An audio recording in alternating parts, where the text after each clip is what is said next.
Faded. You know what I'm saying? We good. Yay. Locked and loaded. What's going on, Scott DeVore here. This is DeVore Live, January 29th, 2025, in the year of our Lord. How you guys doing? Duval. Been a week. That's what I'm starting with. Already Duval. started. That's what I'm doing. And man. I told you I'm gonna do it the whole show. Nothing was so bad. Please don't. We are in Duval. Duval. Who has the best Duval in here? For sure. You? Yeah. All right. And a lot has happened from a week. I think we actually caused something in the universe because as soon as we wrapped up breaking news on the Jags and the future, we're gonna get into that. But fellas, how's everyone doing? Wes, Doing Will, great. E. Yes, sir. It's warm out today. I'm doing good, man. Yeah. I have it on good authority that Mr. Shad Khan was actually watching last That's week right. and took our advice and made changes that needed Instant. to be made instantly. Instantly. That was Instantly. perfect. That's exactly right. Instantly. E, how you doing? Doing fabulous. Man. Looking real swag. Man, try to bring up the elements here.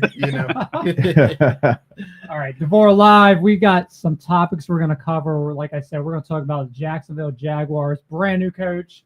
A lot of excitement, I think, but I 100%. think the press conference was a little off-putting with the Duval. Right? Duval. So we have Yeah, a new got that coach. up. We got that to play. Yeah, let's go ahead. Let's get That's that. got to on get there. played Let's because get on that's there. just right off the bat. Jacksonville, the community, Duval. Wow. That is about as pathetic of a Duval that For you sure. could get So right there. when Did I nobody saw not that, coach him or teach him ahead of time? Like Probably not. what the Probably heck? not. He's never heard the Duval. I mean, He's good definitely Lord. heard it. well, yeah. I mean, how many times did they play in Jacksonville every Yeah, year? sure. Right? I mean, he's been the coordinator there. Well, I guess he was only there 1 year. Yeah. But I'm sure he's been to the stadium more than once to hear the crowd. But we got a brand new coach, Liam Coen. Yep.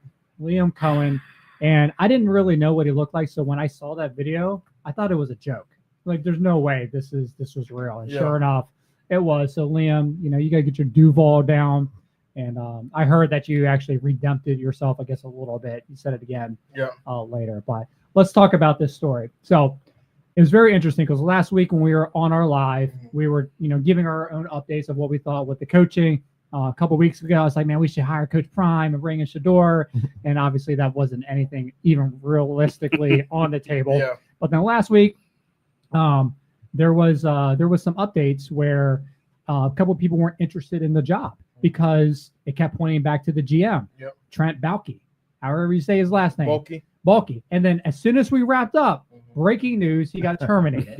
After we Literally. said he should be terminated. Literally. Thank you. And long overdue. I think everybody was saying it. And then, like, not too long after that, news breaks out. We got the offensive coordinator, Tampa Bay Buccaneers, Liam Coen, accepted the job. Yeah. What do you guys think of that? Well, that happened on a surprise kind of sneaky little note because he said he wasn't coming. Tampa Bay said, I'm going to make you the highest paid offensive guy, but if that's the case, you can't take a second interview with the Jags. Yeah. They can't get a hold of him, and all of a sudden he's a Jags coach. So a little shifty, little something in there. Has it even been said what he's getting paid? What was his contract? Does anybody know? No. I have not seen. Like, obviously, it's going to be more than his offensive contract that he was going to get at Tampa Bay, I'm sure. But I don't know. I said last week that he would be the best choice out of what we had left as far as coaches because he's offensive minded and he understands how to work with quarterbacks. I mean, he did an amazing job this year in Tampa, led them to more offensive yards. I think it's their third highest since Tom Brady was there. I mean, the complete resurgence of Baker Mayfield. In 1 year. I mean, now he's in the Pro Bowl. You know what I mean? So we're talking about taking a guy that people deemed as unfit. People deemed as, man, this guy's erratic. He's not a good leader, and completely transforming his entire career without their top wide receivers. They didn't have Godwin, they didn't have Evans, and yet they still were able to his schemes were able with the personnel available. That's got to be what depending on how Jacksonville drafts and how they maneuver the offseason, it's going to be really key. But I hope he can do some good things with Trevor because I think Trevor needs that coaching belief. And he still needs to be developed. I don't think he's developed 100%. No, for sure. Well, let's ask Will. Will's our native Jacksonvilleian. I don't even know what's the. You were here for the Super Bowl, weren't you? So what? So being from Jacksonville. Yeah, when somebody else came here to play. Yeah, Right. I remember that. What are people on the streets of Jacksonville thinking about this move? I talked to a handful of very diehard fans, and they want to be optimistic.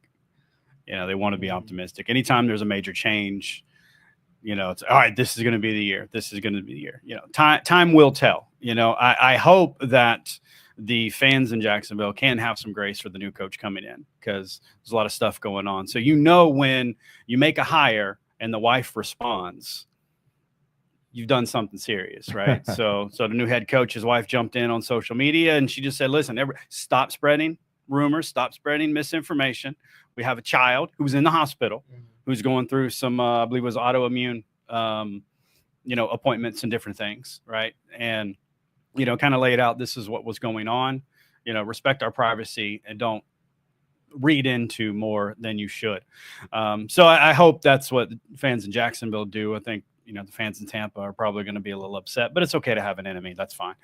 But, we'll see what happens. I think that there is opportunity for us to succeed, but it's going to come down to, are they going to, stop making excuses week after week, right? Make changes quickly, respond rapidly, and go out there and play, and just like we do here at work, like, don't make excuses. Just go out and play. Perform at the highest level that you possibly can each and every day, and you will be successful. Does that mean you go winless? Maybe not, but we'll be able to look and watch and say that you tried.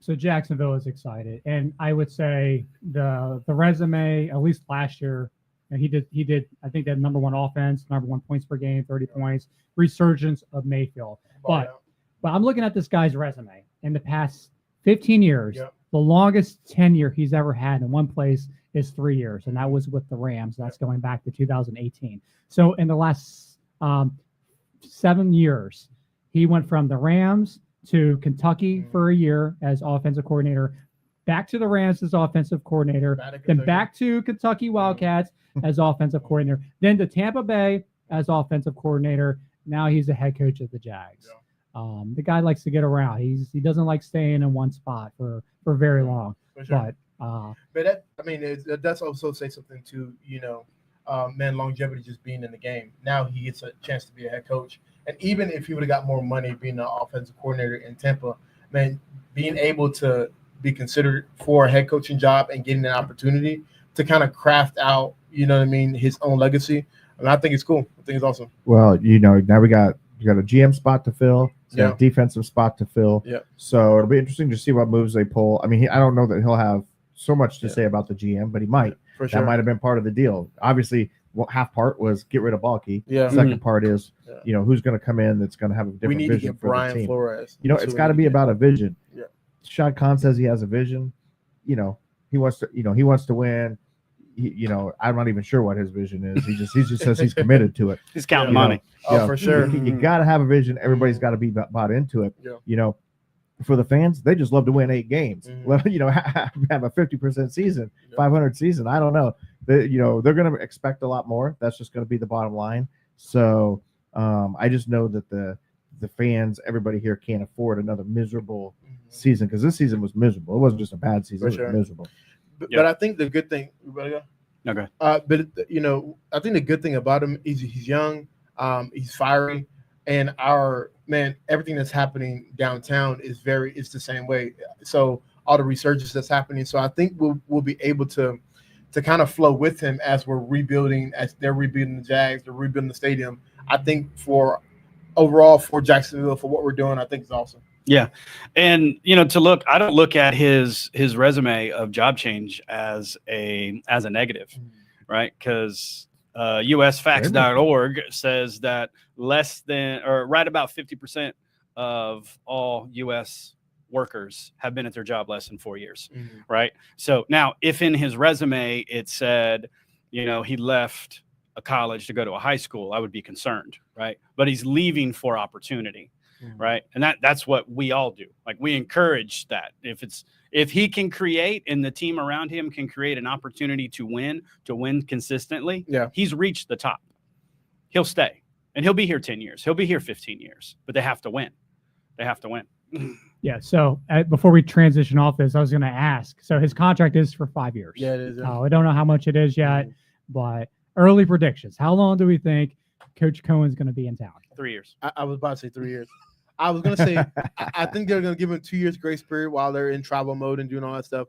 and then the year that they're here in the stadium will be his defining year. That if it's a winning record, I think he'll stay on for the full 5. I'll give him more than 3 years if he gets that Duval fix. Yeah, for sure. He gets that fixed, he's gonna be here a couple more But years. he did get it fixed though. There was an on-the-field interview, and they told him, "Make you do the ball again," and he redid it, so he did good. Man, he's got to do something. He looked like Eric Cartman from South Park. I'm just telling you. Yeah, I'm 3 years as well. So 3 years, 3 years, 3 years. You're like He'll if make he it more than 3 fixes, years. corrects the He'll make it Duval. more than He's 3 years. 3 years. Wow, He's yeah, the we're guy. unanimous. For Now sure. we're all thinking It alike. depends on his development of Trevor Lawrence. It depends because I think Trevor Lawrence also is in the hot seat. I think he has 2 to 3 years to prove himself or to move off of him. This next year's draft class is stacked with QBs. So, I mean, make no mistake. I think he's in the hot seat. Because we need to find as well. out what's left in his contract. Yeah. Now, he just signed one. So I think he has 4 years. New 4 years. Yeah, I think he has 4 years left. Yeah. Well, Coach Coen, we wish you the best of luck. We're looking 100%. forward to what you do to turn around the Jags. I don't know him personally. There's not much about him, but he seems like a family guy. He's married with a couple kids. But someone who may not be a family guy is the person I want to bring up next. So there's been some across the social media platforms locally in Jacksonville about a contractor who's been taking advantage of homeowners presenting himself as licensed, taking deposits, not doing any work, and then just basically bailing. We don't really want to point fingers at people, but JSO, Jacksonville Sheriff's Office, has put out a message asking for anybody who's familiar to reach out to them.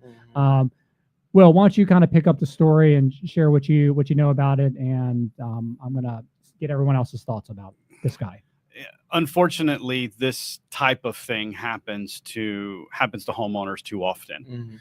And again, giving grace, I think what happens a lot of times inside of the small contractor that's trying to be bigger than they are, they're chasing checks, and you can only do that for so long, and then you end up in a hole, and you're overcommitted, you're overextended, and now you're just feeding a very evil machine at this point. Instead of, accepting a job that you can do, that you can perform.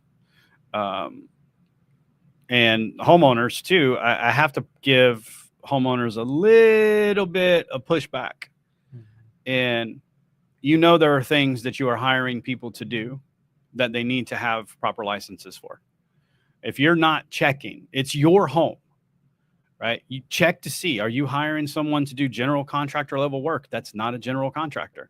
Are you hiring someone to do the work of an electrician who's not an electrician, and your house burns down? Well, you're responsible for that. For sure. Yeah, the person is responsible as well, but you're an adult. You've made the decision to invest in this home, which was hundreds of thousands of dollars. Make wise decisions in who you hire. Go look for reviews, check referrals, do all of those things. Are they, we see it a lot in storm season. Don't hire a guy who is from Missouri because he doesn't have your best interest at heart. How long has the guy been in the area? How many times has he changed his LLC? Right? There are signs where the homeowner can protect themselves. Yeah, I mean, I hate to say I like your point, but you're on the right track. You could blame this guy for what he did. If he's literally taking money from people, not getting the job done, taking advantage of people. Yeah, you sealed your own fate. However, though, and I get it. You might just need a little bit of work done. You go to a licensed contractor. You go to a nice firm like big firm like we are, that's licensed, has all the backing, has everything to know that you're dealing with the right people. You're going to pay for that value. You're going to pay for that service. So here comes Mr. Guzman, and non-licensed, whatever says all those right things. You're not going to go through that investigation because he sees your estimate and it's cheap. I guarantee you he had cheap invoices. I guarantee you he was given cheap estimates, and then therefore, you got what you paid for. And that happens even if he did the work, you still might get what you paid for, which is having to go hire somebody else to fix the work that he did. So there's just a lot of snowball effect. Not saying that he maybe didn't do good work, not saying that's the way it is for everybody out there, but it's too easy to find out, is your contractor an upfront good contractor that's licensed, insured, has all that stuff. Just ask for it, for God's sakes, let alone you can go research it so easy on the internet these days. So yeah, I do put a lot, kind of a little bit on, the homeowners that are going to jump behind this and go, oh, another contractor, I get it, but how many times have you hired a contractor that maybe For sure. wasn't that guy, Yeah. just to save that few bucks? Yeah, what are some steps somebody can take? Let's say somebody comes to their door, give them a few tips on what they can do to make sure that they're in legitimate business with somebody that's legitimate. I mean, there's so many things. You can ask for referrals. You can ask to talk to one of his previous customers. A good company should be able to immediately put you on a phone with a customer. Somebody says, yeah, I vouch for this guy. He did a great job. You can go to SunBiz, see if his corporation even shows up as active, that he's actually got a license, all that kind of stuff. You can ask for a copy of insurance. Yeah. There's just so many things that you could ask for. That's good. And it doesn't mean you got to pay an exorbitant amount of money to a company just because they have all those things, but it should put you in a better position to feel comfortable 100%, that you're dealing with a company that's going to do that. And here's the last thing, the whole giving money up front. Totally get it. That could be a subject that we could talk about for days and days, whether it's roofing or whether it's interior. It doesn't matter what it is. What a company needs up front, to secure materials and stuff like that. One big thing that you can do, and we do it all the time when it comes up, is you pay your initial deposit when they show up for the first day with the materials for work. So if they don't show up at all, you're paying them as soon as they got the material, so they can go pay that off pretty quickly. Sure. So it's not like a huge expense out of their, or a huge gap out of their pocket. They're not playing the bank for very long. So there's a ton of things that you can do to protect yourself if you're feeling uncomfortable or queasy, or you just want to make sure you're dealing with the right guy. Yeah. And you can check, again, verify licenses. That's the big thing. And I don't know what they're calling it now. I think they call it something different, but the business tax receipt in Duval County. Most counties have those. Just because you say you're ABC Construction on a business tax receipt does not mean that you are a licensed contractor. It means that is the name of your business. But there is a whole nother level of licenses, from general contractor, roofing contractor, drywall install. I mean, there's lots of different state licenses that an individual needs to have if they're going to conduct business legally and ethically inside of the state of Florida. And the state of Florida has done all of that to protect homeowners. So we're talking about Johan Portilla-Guzman of Pro Remodeling. If you have any information related to this guy, reach out to JSO Jacksonville Sheriff's Office. And I just checked SunBiz. I found a Pro Remodeling with a lady with the same last name, Guzman, corporation LLC opened not that long ago, 10/28/2024. I don't know if that's the same one, but anyone can open up a company on SunBiz with $125. It's very easy to do, but having a license is a much different story and process to do. 100%. All right, let's move on. So we're now 9 days into Donald Trump's second term as president. And one of the things that we discussed last week in his first 40 hours, he really did a crackdown at the southern border. Well, there's an article I want to share that it talks about a report finding that roofing companies across the nation employ 75,000 undocumented workers, which is a small percentage of the 1.6 million working migrants in the U.S. So 75,000 specifically in roofing industry. This is an article that we found on roofingcontractor.com that just came out on January 9th of this year. Wes, what are your thoughts on this article, and what do you think it's trying to say? Well, it's what are they trying to say? I don't even know. You got both sides of the world having comments right now. One side is the whole you need migrant workers because they do the work that nobody else wants to do, and then if you get Americans to do it, it's going to cost 3 times as much. And then you got, well, we can't have 10 million of them crossing the border every year at the same time. So I get it. I bet you we all have different feelings if we really dug deep in it, how we all feel about that. But however, the element that this represents is that there's a lot of jobs out there that obviously migrants do. And, as much as you want to say there's one industry or not that they all kind of migrate to, obviously, unfortunately, construction's, one of them. And so roofing just happens to be a part of it. I mean, we deal with subcontractors all the time, and those are things that we have to look for.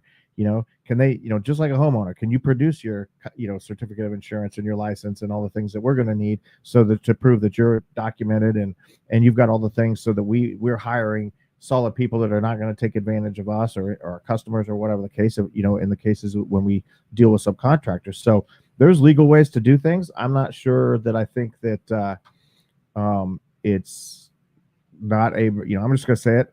I think that, America has laws and laws, if they're on the books, then you got to adhere by them. Sure. Period. And if that means some unfortunate, situations where you might not be able to be here because you're not legally supposed to be here, then, the legal ones will still take those jobs. We'll still find people to take those jobs. There's still plenty of people to take those jobs. So just, leaving an open border for that purpose alone is a bogus, it's bogus. It's completely bogus. Yeah, absolutely. It just we need labor, so we just let everybody come. There's a legal process to come here if you have a skill to be able to provide that labor. And you're right. Like DeSantis did his thing a couple years ago. Oh my goodness, the construction space is going to collapse. It didn't happen. It didn't happen. There are plenty of resources available to do the work. Could we always use more? Sure, absolutely. But on the flip side of that, just because you're willing to do the work doesn't mean that you're skilled and qualified to do the work. Yeah. We've seen it. I've seen it in various areas of construction, and I hope that they come from Central and South America because they do have a work ethic that like no other, that we've lost as a nation. And if we're going to continue to thrive, right, we need to get back to investing in the trades, teaching these young men and women that there are other ways to go create wealth, to create opportunities for you and your future families by getting in construction, getting in roofing, getting in all of these things that don't require a master's degree in basket weaving. That's going to put you in $200,000 in debt. Right. It's not necessary. So we can't talk about the labor issue without talking about our work ethic issue, in my own personal opinion. And I would also, go speak to that in terms of the school system. Man, I think there should be more people going to trade school. Absolutely. I think when you get to the high school level, I think you should introduce more trades, just because the pressure on to become the scholar, go get a master's degree and not even use it versus the trades that are actually paying great money. Because if you're honest, and trade school is looked down upon. If you're going to trade school, what? But these are the people that are actually making America.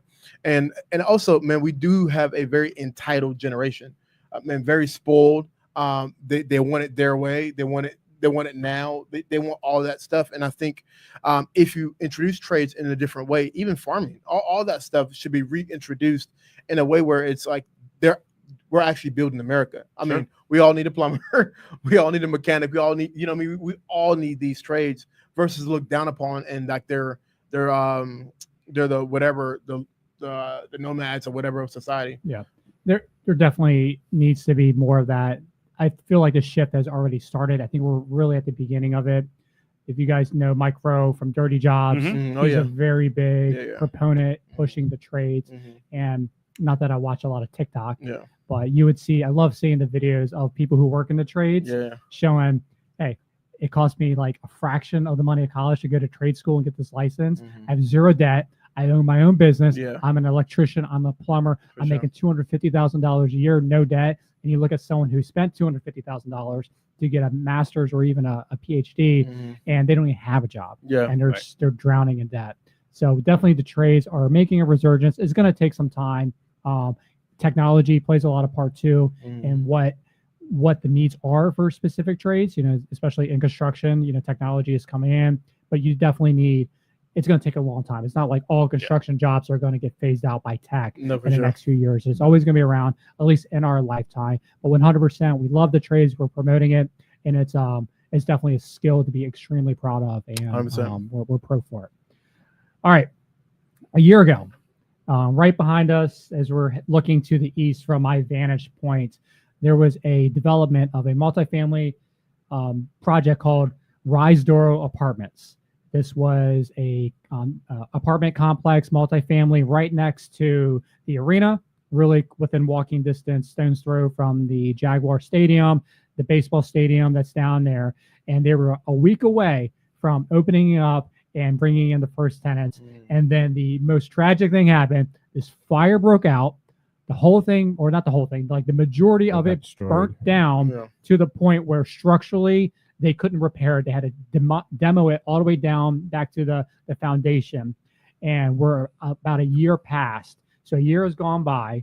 A few things has happened. One, they did an investigation to try to find the cause of the fire because insurance definitely was involved in this. They couldn't, I think the initial things that were being said was a homeless person was in, started a fire.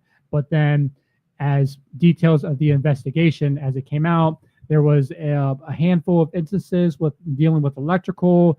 There was electrical issues. The contractor, I believe, went back, did some work. Anyways, they couldn't say it was that. They couldn't say if it was someone like committing arson or whatever. Whole thing basically got shut down, had to restart. And in the last couple weeks, the construction is ongoing. This was really supposed to be driving the, this project of right now. There's nobody there. Yeah, for sure. Because there's no housing. If there's not a sports game or a concert going on, nobody's there. Yeah. And this was a key project for downtown Jacksonville for the development to actually bring life to that area 24/7. And unfortunately, the fire happened. But it's getting restarted. But I want to know what you guys think about this event. What's happening around the entertainment district, around the stadiums, and things like that. I mean, I'll jump in. I mean, in terms of, obviously we're stationed downtown, and you leave late on a Friday or Thursday night. There's things hopping all over the place. I mean, you go drive, you're always in traffic. I mean, that's one thing that's been phenomenal. But one thing that's been cool is seeing all the new, right here to right block of us is new. I forget what it's called, but it's entertainment space. Four Seasons. No, Four Seasons, but right here. I'm talking about right here. Oh. Yeah, where that new Deca opened up. And yeah, you know what I mean? That's so new venue. New concert So venue. all that stuff is happening all over. You know what I mean? All the way from here, all the way to Murray Hill. There's new little venues popping up and stuff like that I think is going to be phenomenal. And I think one of the things that they're also trying to bring in is they're trying to remove the homelessness a little bit that's around to kind of make it a little bit more safe so people can hang out and have a good time. I think when they took down the landing, even though it was a kind of an eyesore, I used to love going to Landing. They had a little Chicago pizza spot that was awesome. You know what I mean? You make that little river walk. It was cool. You know what I mean? And so I think since they took that down, they've been trying to revamp, and I think it's headed that way for sure. 100%. Every metropolitan city that has any life to it has a good downtown. 100%. I mean, I grew up in Denver or Colorado, and I remember when downtown Denver was crap, and then they came in, decided it was going to be the next big thing, built the 16th Street Mall, built Larimer Square. Yeah. They did all that kind of stuff, and then all of a sudden it was transformed, and it was not just a place to go. It was what everybody knew. Businesses came, everything came. Flourishing. And even, I don't have the stats, but I heard an article that our tourism was down for Jacksonville. And personally, I'm thinking tourism. What they coming to what is that? Tourism. What do you come to Jacksonville for? Right. Because to go to St. John, maybe St. Augustine, because that's a cool little city. It's the oldest city in the country. That kind of stuff. I mean, no offense to Jacksonville, we love it here. This is why we're down here. This is why we're building. We're trying to make this great. So that was a very tragic thing that happened, because that was just another piece of the puzzle. The Four Seasons coming, the rail yards, all the things that are coming that'll hopefully then bring our downtown, bring people go, man, that's pretty cool. Have a reason to come here. I was just thinking when we were talking Jags and all that, and I made fun of going, hey, you were here for the Super Bowl.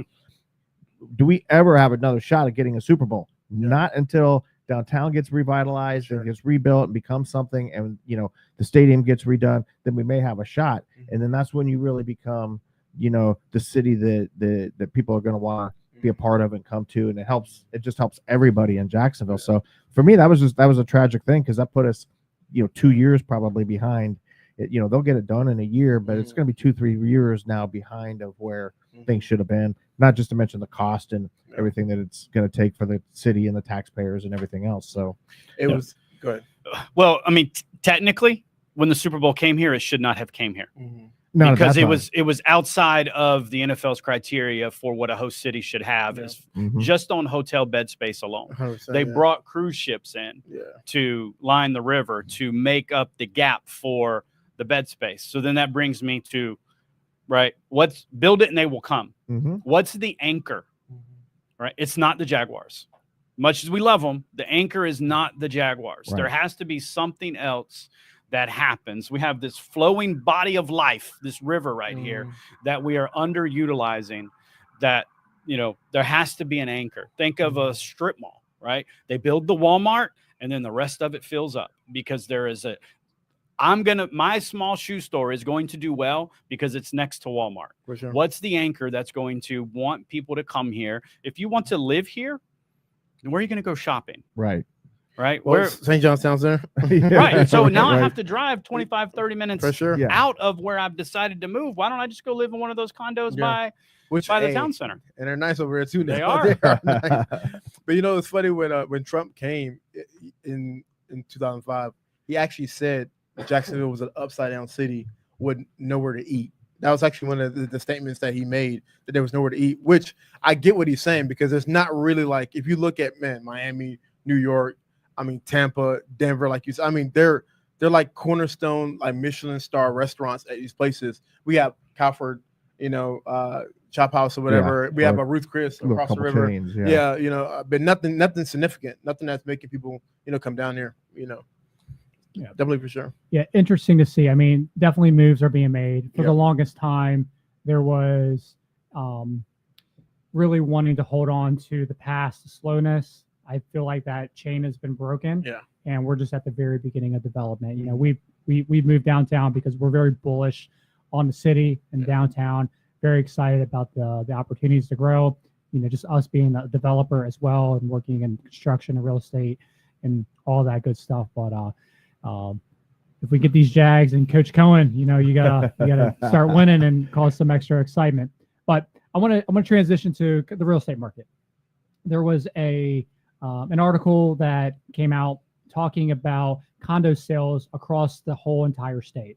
So Jacksonville, like most of the cities and most of the areas, has a huge condo market. You know, we don't have as many high rises as you would see in Miami and Lauderdale, Miami, and even Tampa, but we definitely have more than the average, you know, for a major city across the nation. But across the board, this article shows that from 2023 to 2024, year over year, the sales are down, condos and townhouses, by 10.5%. That's coming from a report that I'm looking at from the Realtors Association. Will, with your expertise in real estate and everything, what do you think this data is saying? Well, it says a lot, but we can't forget that one of the reasons why this is happening is because of the condo collapse down in South Florida, right? So government stepped in and said, okay, now if you were in a condo association, if you're, I think it's above three stories, you got to have, and you got to have reserves. You got to have, they had until December 31st to have the maintenance inspection done. If you were a condo association, you have to start filling the reserves so you can maintain the properties better. So these types of things don't happen in the past, right? So that immediately raised a large, the assessment fees and the condo association fees. That put a lot of extra strain on the residents that are inside of these. So while sales are declined, also the foreclosures in the condo market are increasing at a rapid rate, right? So the one will typically predict the other. And that's because they've gotten so expensive. And one thing that's not happening yet, because I think the banks are being very strategic with how they are releasing foreclosures back into the marketplace. So we don't have a 2008, 2009 event again where like, hey, here's 1 million foreclosures at one time. They're slowly trickling these things out. So that's keeping the buy price somewhat stable. Like we've seen 8, 10, as much as 15% of a price decrease in some markets in Florida, but it's not 50, right? You want to see home sales, increase? get a 50% reduction, and then everything's going to sell because the investors are going to come in Mhm. and buy them up. But I think that's the big piece as to why is just those assessment fees that have came down on it too. And also interest rates being what they are still keeping a lot of people on the sideline. I was running some numbers and I looked at it that in the state of Florida, 30% of homeowners own their home without a mortgage on it. So you don't have to sell because you own it. This is yours. You've now reached the American dream. You own your home. You still got to pay Uncle Sam his taxes. And then there's 40% of those that have a mortgage have less than 4%.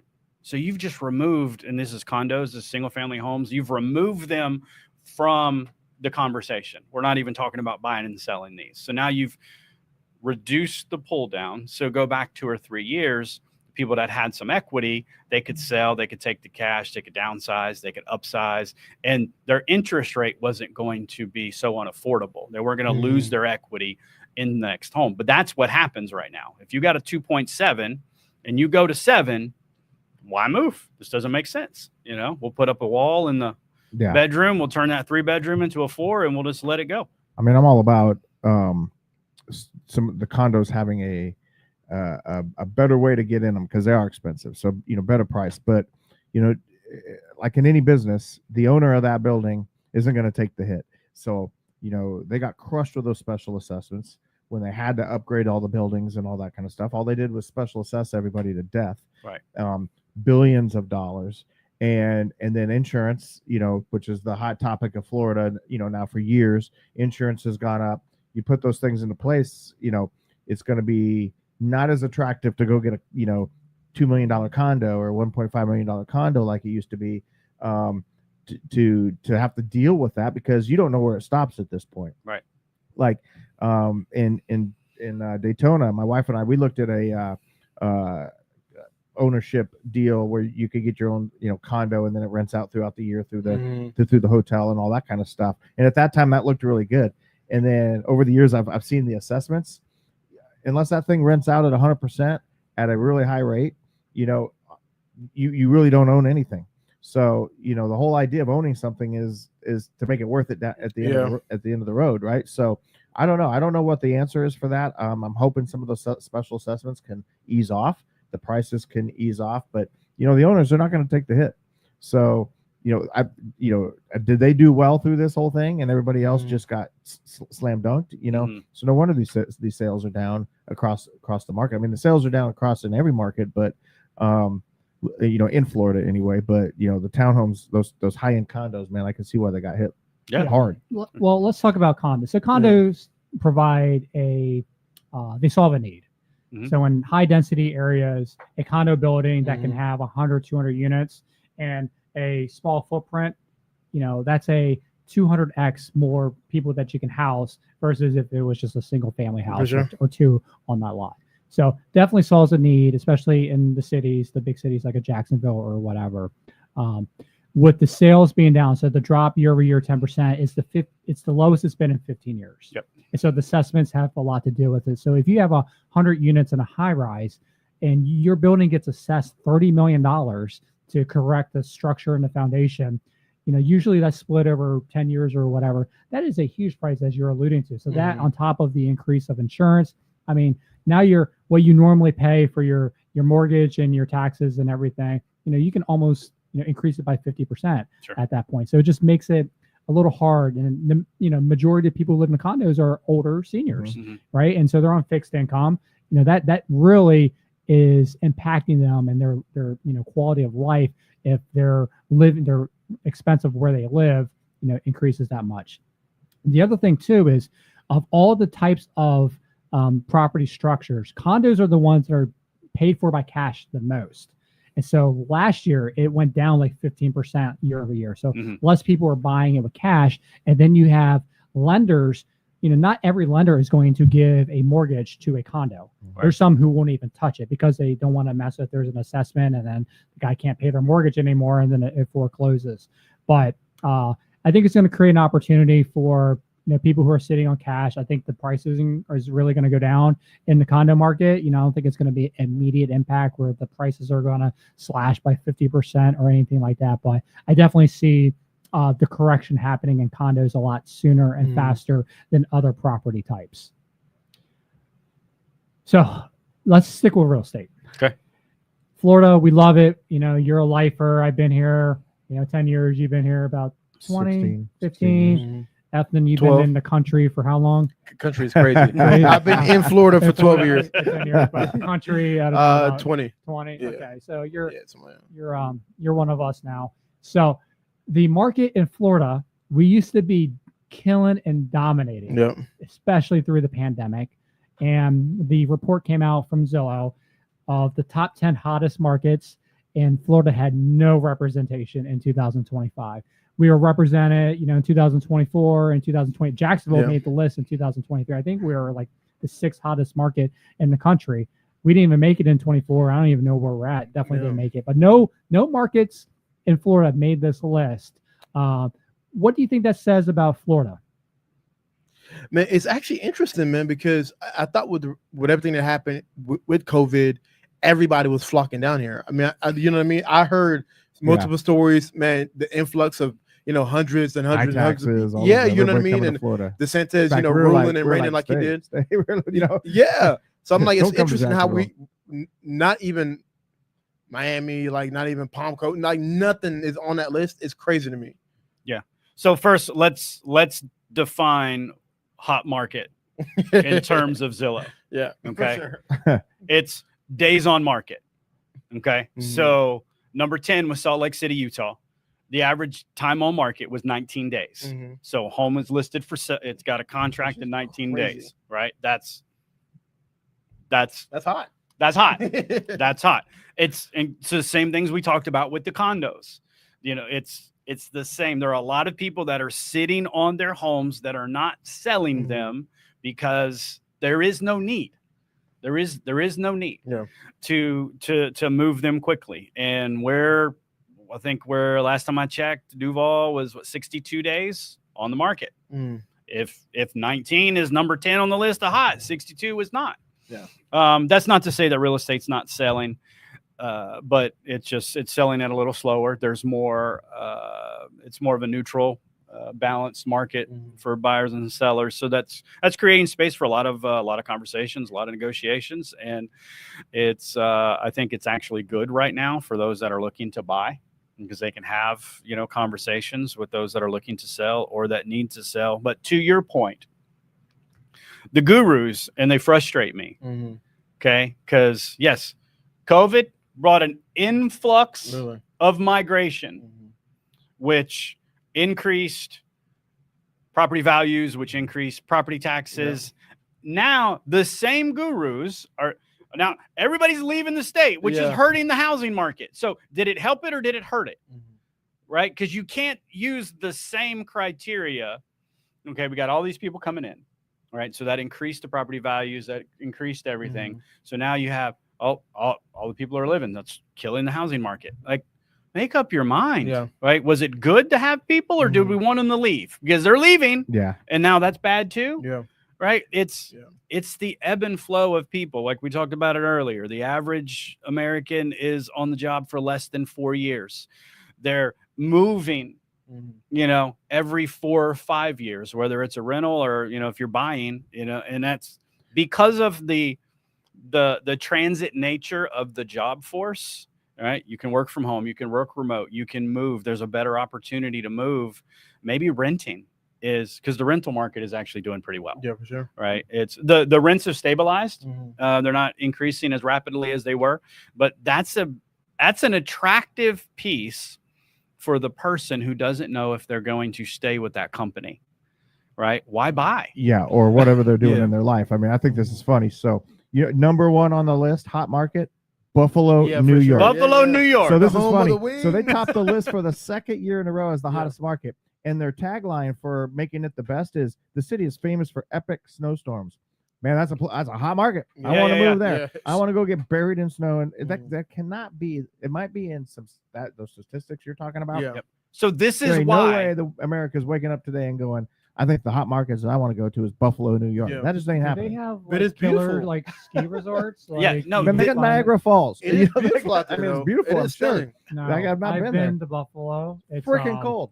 It's Yep. very industrial. Their brick, stadium sucks. Very I mean, blue collar town. There's nothing beautiful. they just Yeah. lost. I mean, Yep. what's good about Buffalo? Man, This is- everybody from Buffalo right now be For like, this man, the report- guys are killing me right now. Yeah. For this report and for this math, this is what's good about Buffalo, but it's also a bad thing for Buffalo. Okay. Buffalo is not building new houses at the same rate as pretty much anywhere else in the country. So when a home comes on the market, it sells fast because there's not a lot of options, right? The time on market in Florida is a little more elongated than a seller would like, but it's because the buyers have options. Yep. There's existing homes they could buy. There's new construction that they could go buy. They have options. So Buffalo is winning this race because they're not building anything. Yeah. Of course. So of the 10 homes, 6 of them, of the 10 markets, 6 of them were the Northeast, and a couple of them were Midwest. One was out the West. But I was hearing a story about how people who had the opportunity to be remote when pandemic happened and all the Fortune 500s was like, hey, you never had to come to the office again. So how many of the people who moved to Florida during that, because they can live pretty much anywhere in the world at that point, now that the tide has changed, people are being called back to the office. I wonder how that has affected the numbers percentage wise of those who are leaving the state because now they have to go back to their office in New York City. But yeah, definitely something to keep an eye out. Yeah, that happened to a friend of mine's daughter. She just had a new baby and COVID came, work remote, a temporary solution to a short-term problem. Many employees took that as this is just the way that it's going to be forever. And companies and corporations are looking at the bottom line and saying, you're going to be more, not saying that's the case with this individual, but you're going to be more productive here. I need to see you. For sure. So you can show up or you can go find another job. That's where best you're at. places to live as of U.S. News Real Estate to live in 2024, 2025, Naples, Florida, #1. So yeah, there's how you look at hot market. I don't know. It's not. It's funny because I've been to Naples. Like you wink and you miss it. You almost, it's such a small part of Florida. So interesting. But it's beautiful. Shaq Khan lives in Naples. Hey, It's beautiful. It's quiet. I like beautiful and quiet. Low crime. Yeah. All right, there you go. We covered a lot of topics from real estate to what's happening in downtown Jacksonville with development to shady contractors, undocumented workers. A lot has changed. We're almost done January. And just the past week. Last week we were freezing. I was wearing like my gloves and my scarf. It was a polar vortex. Now it's going to be 80 degrees tomorrow, which is good because just in time for my birthday. I like it when it warms up.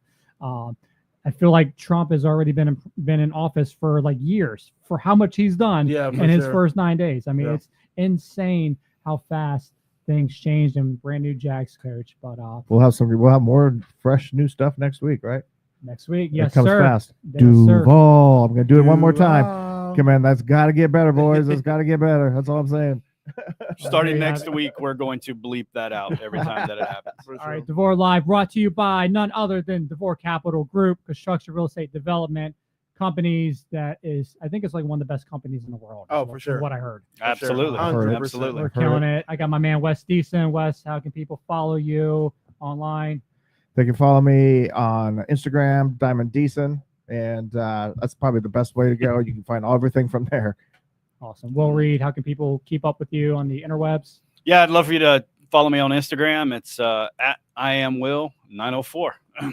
And Ethan, I'm not sure how you say your last name. Atud Faman. Yeah, actually, Okay. really good, man. Hey. How can people follow you? At EA FOMO, and then on Facebook it's Ethan Atud FOMO. That's it. All right, there you go. Scott Free DeVore on all the socials. Make sure you like, subscribe to DeVore Capital, DeVore Media YouTube page, and the DeVore Capital services. You can find it at DeVoreCapital.com. Until next time, peace out, DeVore Live. I already said that. One more You did. Duval. One more One more- Duval. Duval.